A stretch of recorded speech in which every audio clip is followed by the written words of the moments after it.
Si nous lisons dans Ephésiens 3, le verset 17, la Bible dit que Christ habite dans votre cœur par la foi, enraciné et solidement fondé dans l'amour. Si vous êtes né de nouveau, j'espère que vous savez que Jésus vit en vous par la puissance du Saint-Esprit. La question est, Dieu est-il à l'aise en vous? Se sent-il chez lui en vous?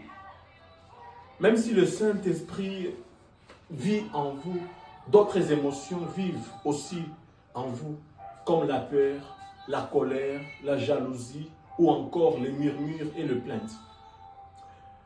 Un jour, Dieu m'a montré ce qu'était pour lui de vivre dans un cœur où résident le murmure, le plainte et la discorde.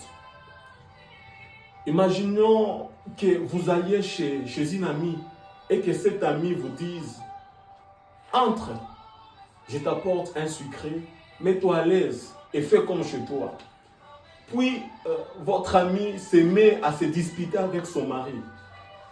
Tous les deux s'emportent et continuent à crier devant vous.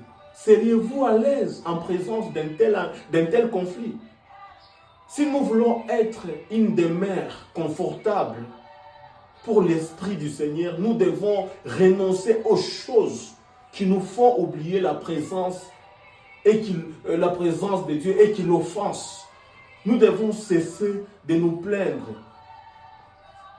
Ne plus laisser le conflit ou le manque de pardon habiter en nous. Nous devons plutôt veiller à ce que notre vie intérieure soit engagée dans des choses qui plaisent et honorent la présence de Dieu. Nos bouches devraient être remplies de louanges et de gratitude. Nous devrions nous réveiller chaque matin et dire dans notre cœur, « Bonjour Seigneur, je veux que tu te sentes chez toi et à l'aise en moi aujourd'hui. » Nous devons faire l'inventaire de ce qui se passe dans notre cœur, car il est la demeure de Dieu. Lorsque nous examinons notre vie intérieure, nous observons une terre sainte que Dieu a choisie pour en faire sa demeure. Assurons-nous qu'il y soit confortable. Assurez-vous d'être une demeure confortable pour l'Esprit du Seigneur. Telle est la pensée des gens.